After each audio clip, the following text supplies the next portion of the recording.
Hey, welcome back to the My Pro Golfer channel. We got some bad news. Tonight we're gonna head out and do a little bit of practicing on the course to get ready for the tournament that's coming up next month. But the rain's coming in and there's no way they're gonna let us out on the golf course. So tonight I'm gonna give you 3 things to do from your house so that you continue the progress of getting better at your game on a new segment we're gonna call No Days Off.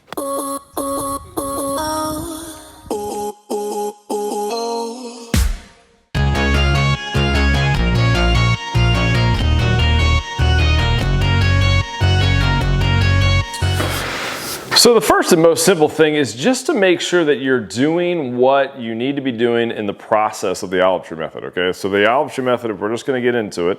If you've never been a fan of the channel, you don't know what's going on here, we're creating a process, a 4-step process to make sure that you are consistently hitting solid shots. And I've just got done with a phenomenal month of watching my students just absolutely gravitate towards the completion of the olive tree method, the 4 steps that everybody has to have in order to swing like a tour player. And so I am very excited about discussing how to continue the process as we go through the process of getting as good at golf as you want to get. And so the key to that is literally taking no days off.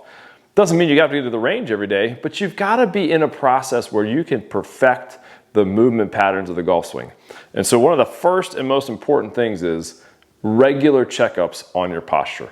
If you cannot get yourself into the proper positions to swing the golf club athletically, you will start to create poor movement patterns and habits as adjustments to the setup that you have.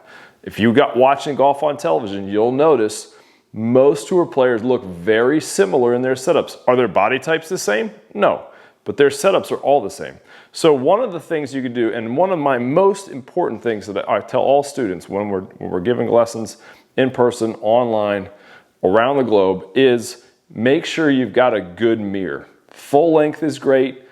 Bathroom mirror, not too bad, but optimally here. And what you want to do is just make sure that your mirror is set up square so that you're on the line. So here in Florida, we've got a great tile floors. You got squares all over the place. If you can't line up in Florida, then you've got some problems because almost every floor has tile or laminate flooring.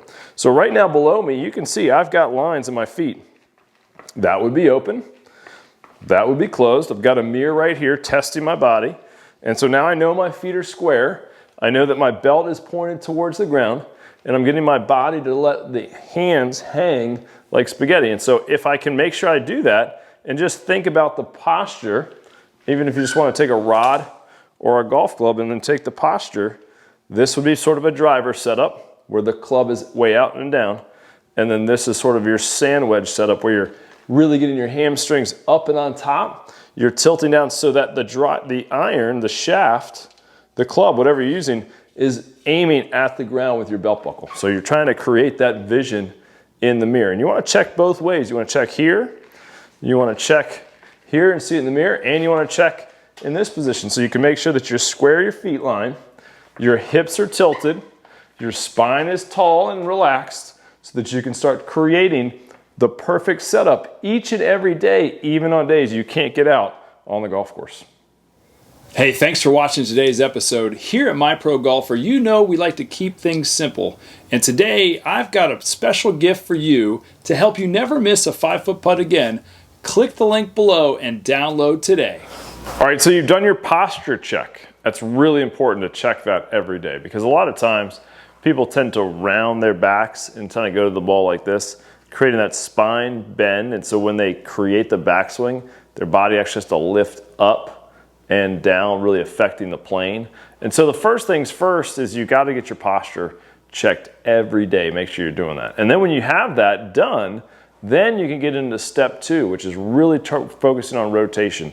You don't necessarily even need a club. You can use a ball. Like this is just a regular ball that we use for different sorts of drills and setups. And what I like to do is we got a couple ways to do it. You just get in your posture, utilize that mirror if you have it, but the ball really creates and shows the rotation. The golf club really can jack us up because of its length and weight. And so this would feel really odd if you got yourself in a weird turn, but if you look at me in the camera here, When I turn that way, you see how you get your body going this way? And so that does, a lot of people do that on the driving range. I work on the end of the driving range, so most of my students are right-handed, even though I have a huge lefty group that plays and works with me, and definitely one of my biggest components online. But most people are right-handed that I teach. And I look down the tee line. So I teach as far away from the entry point as possible. 1, to get fresh grass. 2, we're less distracted with people walking past us. And 3, I get to see everything that's going on. There's a net behind me if you watch us at the range, and nobody's gonna come bother us on that side. So that's why I do it.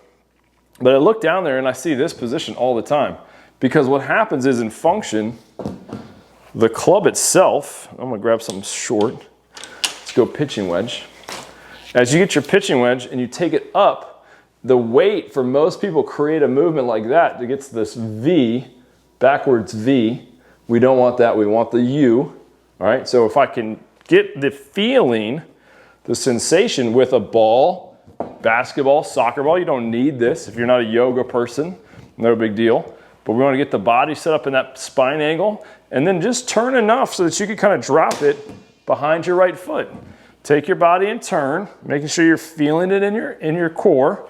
If you want to use the mirror to make sure your head is quiet, that's even better. I feel a little bit of stretch in that right hip because I'm sitting around most of the day and I'm feeling the rotation. And it takes my hands out of it a little bit. It takes the awkwardness of the club out of it, and I'm just turning my body.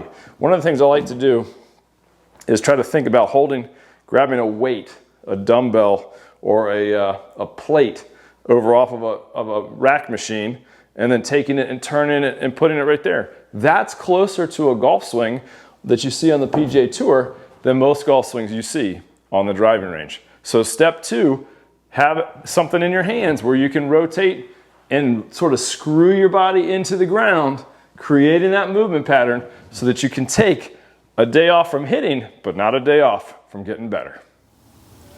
Hey, just want to remind you to not forget on getting your free gift below on how to never miss a 5-foot putt.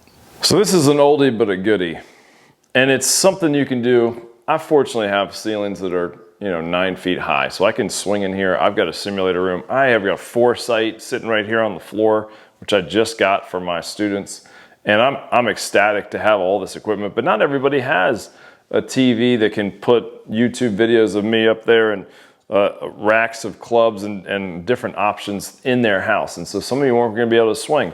But one thing you can always do, which is probably the majority of your biggest problem, is not making enough putts. And so utilizing the lines, okay, I've got this line right here, and just checking your feet and just making some checkups of your putting and making sure that the ball is where you think it is. And then utilize that mirror as well, getting that body lined up. Check what you look like when you're setting up to a putt. And some of you are going to be shocked. You're going to look at yourself and say, whoa, I didn't realize I was that hunched over. I didn't realize my putter was that far forward, or I didn't realize my left foot was aiming that far left. If you can get your lines right and your angles right, you're going to hit a lot more solid putts. So I want you to get into that habit of finding a ball. And if you don't have something like this little mat, no big deal. I've got a whiskey glass right here. I'm going to put that right there. I'm going to put the ball inside the line of my tile floors. I'm going to set that putter right up on there, build my stance. I've already looked at it so that I know that it looks good. And just trying to make sure that you're checking little things. And not everybody's going to have that quiet enough to be able to putt right on their floor. But just little things like that can give you something to think about as you get to go to bed tonight, as you get to prepare for a tournament. I remember Tony Finau, one of my favorite players to watch. Homegrown, grew up hitting balls in his garage. One of the reasons I feel like he keeps his club pretty short is that when he got taller, he didn't want to hit the ceiling. So he created a slightly shorter, quick move in order to not hit the ceilings of the garage. So you've got to utilize what you have around your house. But Tony was putting in his hotel room. And in that, he realized something in his setup was off, fixed that the next day, and came back and won on the PGA Tour just one day later. So this is to encourage you all out there. If it's getting ready to rain and you're not going to be able to get out on the golf course, don't waste your time. Take the time you would have taken to get to the course and utilize the movement patterns. Mirror work, positional work, and a little bit of feel and alignment in your short game will go a long way to helping you taking no days off and getting better each and every day. Thank you all so much for watching. If you like this video, like it. If you like it, subscribe. We'll see you next Thursday at 6 a.m.